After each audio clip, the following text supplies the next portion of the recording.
नमस्कार। आज की इस खास चर्चा में आपका स्वागत है। नमस्कार। आज हम भारतीय संविधान के एक ऐसे अनुच्छेद पर बात करने जा रहे हैं जो अक्सर सुर्खियों में तो रहता है, पर शायद हम उसकी गहराई को पूरी तरह नहीं समझ पाते। मैं बात कर रही हूँ अनुच्छेद 144 की।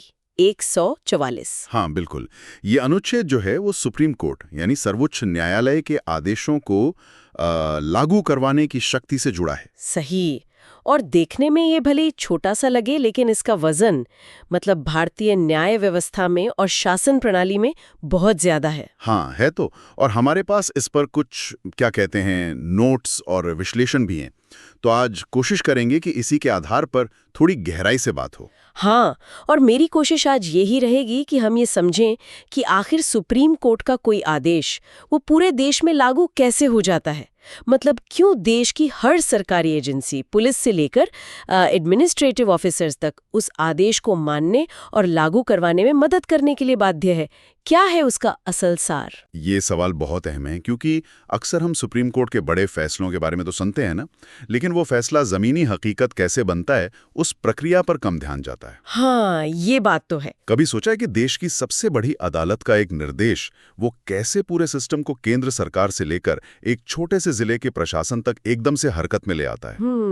इसका जो कानूनी और संवैधानिक आधार है वो यही अनुच्छेद 144 है। तो चलिए फिर देर नहीं करते, इस महत्वपूर्ण संवैधानिक प्रावधान की परतें खोलते हैं। सबसे पहले इसका मूल अर्थ क्या है, इसका दायरा क्या है, अनुच्छेद 144 आखिर कहता क्या है, बिल्कुल साफ शब्दों में। देखिए, अनुच्छेद 144 की जो भाषा है वो बहुत सीधी और स्पष्ट है।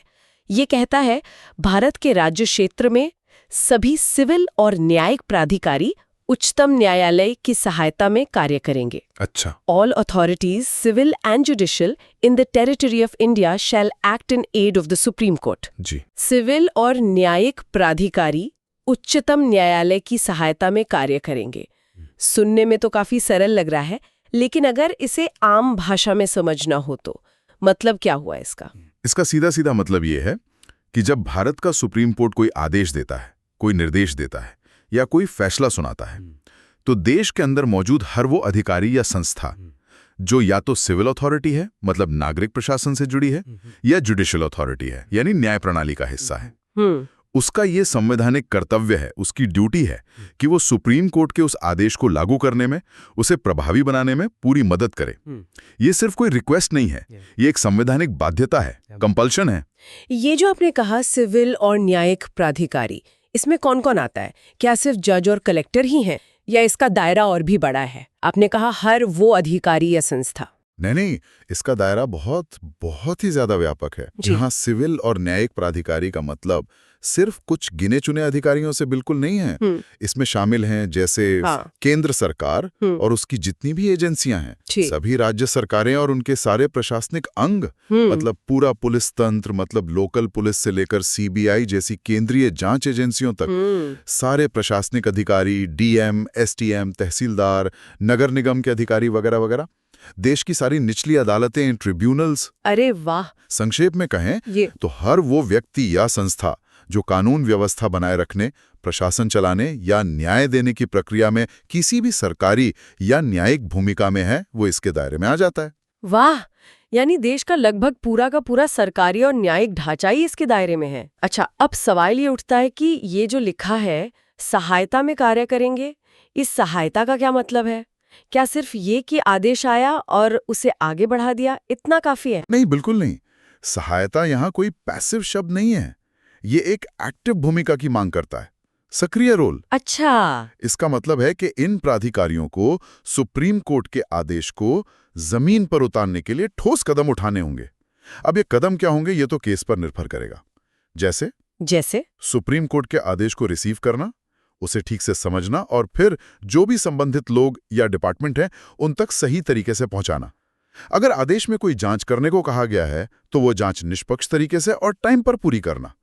जरूरत पड़ने पर कानून के दायरे में गिरफ्तारी करना, प्रॉपर्टी जब्त करना या सील करना। अदालत ने कोई दस्तावेज मांगे हैं तो वो जुटा कर देना, गवाहों को पेश करना। मान लीजिए किसी अवैध निर्माण को हटाने का आदेश है तो उसे हटवाना, प्रदूषण कंट्रोल के लिए कोई निर्देश है तो उनका पालन करवाना।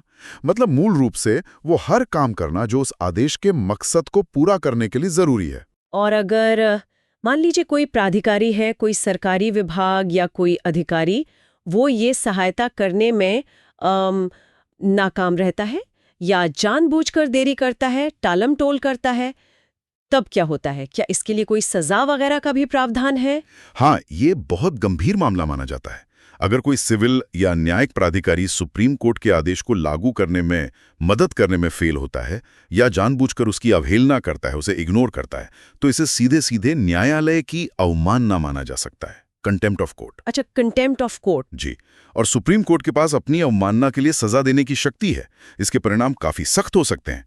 इसमें जुर्माना लगाया जा सकता है और कुछ मामलों में तो दोषी अधिकारी या व्यक्ति को जेल भी हो सकती है। और सच कहें तो यही डर या कह लीजिए कि यही सम्मान ये सुनिश्चित करता है कि सुप्रीम कोर्ट के आदेशों को हल्के में ना लिया जाए, उनका पालन हो। यही शक्ति है जो कोर्ट के फैसलों को वजन देती है। ये तो हुई अनुच्छेद 144 के मतलब की बात, उसके दायरे की, और अगर कोई ना माने तो क्या होगा इसकी बात। अब जरा इसके पीछे चलते हैं, थोड़ा इतिहास में। हमारे संविधान बनाने वालों ने, मतलब संविधान निर्माताओं ने, आखिर इस अनुच्छेद को संविधान में जगह क्यों दी? क्या जरूरत आन पड़ी थी? इसके पीछे हमारे संविधान निर्माताओं की बहुत गहरी सोच थी, उनकी दूरदर्शिता थी। वो जानते थे कि सिर्फ एक शक्तिशाली और स्वतंत्र न्यायपालिका बना देना ही काफी नहीं है। ये भी पक्का करना होगा कि उसके फैसलों का सम्मान हो, उन्हें लागू किया जा सके। जैसा कि हमारे पास जो जानकारी है उससे पता चलता है कि संविधान सभा में इस पर काफी विचार विमर्श हुआ था। खास तौर पर जो ड्राफ्टिंग कमेटी के चेयरमैन थे, डॉक्टर बाबा साहेब अम्बेडकर, उन्होंने इस बात पर बहुत जोर दिया था। हाँ, मैंने भी पढ़ा। उनका एक बहुत ही महत्वपूर्ण कथन है इस बारे में। सुप्रीम कोर्ट का फैसला सिर्फ कागज पर नहीं रहना चाहिए, सभी प्राधिकारियों को इसका पालन करना होगा ताकि न्याय की गरिमा बनी रहे। वाह, मतलब क्या जबरदस्त बात कही है। ये शब्द तो अपने आप में इस अनुच्छेद की आत्मा को बता देते हैं। बिल्कुल। ये सोचना कि संविधान बनाते समय ही उन्हें ये अंदाजा था कि सिर्फ कानून बना देना या फैसला सुना देना काफी नहीं होगा, उसको लागू करवाने का एक मजबूत सिस्टम बनाना उतना ही जरूरी है। एकदम सही, यही केंद्रीय विचार था। इस अनुच्छेद का मुख्य उद्देश्य जो था वो जुडिशियल सुप्रीमेसी यानी न्यायिक सर्वोच्चता को सिर्फ एक किताबी सिद्धांत न रहने देना था, बल्कि उसे एक प्रैक्टिकल हकीकत बनाना था। संविधान निर्माता ये पक्का करना चाहते थे कि देश की सबसे बड़ी अदालत का फैसला आखिरी हो, सब पर लागू हो और उसे देश के हर कोने में, हर लेवल पर लागू किया जा सके। उन्हें शायद ये अंदेशा था कि बिना ऐसे साफ नियम के जो शक्तिशाली एग्जीक्यूटिव हैं या दूसरे अंग हैं, वो शायद कोर्ट के आदेशों को नजरअंदाज कर सकते हैं। हाँ, हो सकता है। इसीलिए अनुच्छेद 144 को शामिल करके उन्होंने एक तरह से कानून के राज्य यानी रूल ऑफ लॉ की नींव को मजबूत किया और न्यायपालिका की आज़ादी और उसकी इफेक्टिवनेस को सुनिश्चित किया। ये जनता के भरोसे के लिए भी बहुत जरूरी था कि भाई अदालत का फैसला सिर्फ सुनाया नहीं जाएगा, वो लागू भी होगा। इतिहास की ये नींव तो वाकई बहुत मजबूत है, लेकिन अब सवाल ये उठता है कि क्या आज के समय में ये जो इतना तेजी से बदलता दौर है, जहां राजनीति और समाज में इतनी उथल-पुथल मची रहती है, क्या अनुच्छेद 144 आज भी उतना ही प्रासंगिक है, उतना ही शक्तिशाली है? क्या हमें इसके इस्तेमाल के उदाहरण रोजमर्रा की खबरों में दिखते हैं? निश्चित रूप से अनुच्छेद 144 आज भी उतना ही रेलेवेंट है, शायद पहले से भी कहीं ज्यादा। ये कोई मरा हुआ अक्षर नहीं है संविधान का, बल्कि एक जीता जागता हिस्सा है जिसका लगातार इस्तेमाल होता रहता है। अच्छा। हाँ, देश के कई बड़े और सेंसिटिव मामलों में सुप्रीम कोर्ट के फैसलों को लागू करवाने में इसकी भूमिका हम साफ तौर पर देख सकते हैं। हाँ, जैसे हमारे पास जो जानकारी है उसमें कुछ हालिया और महत्वपूर्ण उदाहरण भी दिए गए हैं। मुझे याद आ रहा है, जैसे 2020 में वो CAA से जुड़े प्रदर्शनों का मामला था। तब सुप्रीम कोर्ट ने दिल्ली पुलिस और प्रशासन को कुछ सार्वजनिक जगहों जैसे शाहीन बाग को खाली कराने या ट्रैफिक को ठीक करने के निर्देश दिए थे। वो निर्देश अनुच्छेद 144 के तहत ही तो थे। हाँ, बिल्कुल।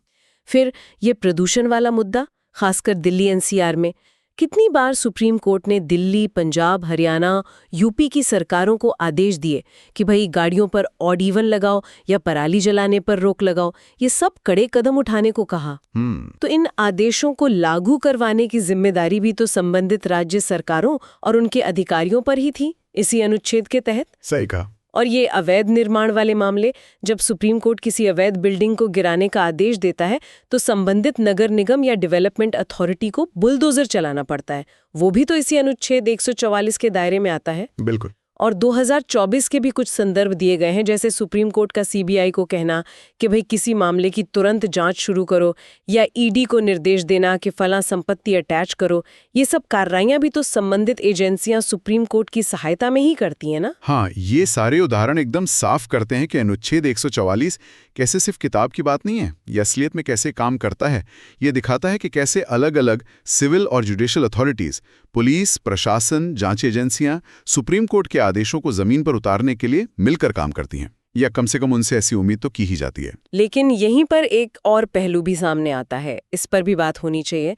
कभी कभी खासकर जब सुप्रीम कोर्ट के आदेश सीधे सरकारों या उनकी नीतियों से जुड़े होते हैं, तो ये सवाल उठता है या ये बहस छिड़ती है कि क्या ऐसे आदेश एक तरह से सरकार पर दबाव बना रहे हैं या उसके काम में दखलंदाजी कर रहे हैं। हाँ, ये एक नाजुक मुद्दा है और अक्सर उठता भी है। जाहिर है इस पर अलग अलग विचार हो सकते हैं, लेकिन अगर हम कोर्ट के नजरिए को देखें, जो हमारे स्रोतों में भी बताया गया है, तो सुप्रीम कोर्ट का पक्ष आमतौर पर यही रहता है कि उसका मकसद किसी पर बेवजह दबाव डालना या एग्जीक्यूटिव के काम में दखल देना नहीं है।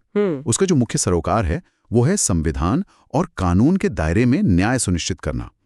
कोर्ट का मानना है कि जब कोई आदेश देश के कानून के तहत और न्याय के हित में दिया गया है, तो उसे लागू करना सभी संबंधित अधिकारियों का संवैधानिक कर्तव्य है, और अनुच्छेद 144 इसी कर्तव्य को याद दिलाता है।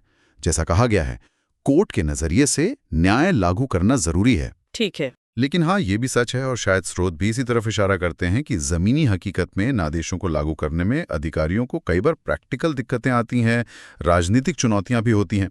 ये एक जटिल संतुलन का मामला बन जाता है कई बार। इस प्रक्रिया को थोड़ा और बेहतर समझने के लिए एक उदाहरण लेते हैं। मान लीजिए सुप्रीम कोर्ट किसी पीआईएल पर सुनवाई के बाद आदेश देता है कि भाई शहर के बीचों बीच एक अवैध फैक्ट्री चल रही है जो बहुत प्रदूषण फैला रही है, उसे 7 दिनों के अंदर बंद किया जाए। अब यहाँ अनुच्छेद 144 कैसे काम करेगा, स्टेप बाय स्टेप। हाँ, ये अच्छा उदाहरण है पूरी प्रक्रिया समझने के लिए। देखिए, जैसे ही सुप्रीम कोर्ट का ये आदेश आएगा। हाँ, ये अच्छा उदाहरण है पूरी प्रक्रिया समझने के लिए। देखिए, जैसे ही सुप्रीम कोर्ट का ये आदेश आएगा, सबसे पहले आदेश की कॉपी तुरंत संबंधित डिस्ट्रिक्ट मैजिस्ट्रेट यानी डीएम और लोकल एसपी या पुलिस कमिश्नर को भेजी जाएगी। ये हुई आधिकारिक सूचना। हाँ, ये अच्छा उदाहरण है पूरी प्रक्रिया समझने के लिए। देखिए, जैसे ही सुप्रीम कोर्ट का ये आदेश आएगा, अब डीएम और एसपी या जो भी संबंधित अधिकारी हैं वो मिलकर एक प्लान बनाएंगे। हो सकता है इसमें लोकल पोल्यूशन कंट्रोल बोर्ड के अधिकारी भी शामिल हों। एक टीम बनाई जाएगी। देखिए, जैसे ही सुप्रीम कोर्ट का ये आदेश आएगा, ये टीम जिसमें पुलिस बल भी हो सकता है, फैक्ट्री जाएगी।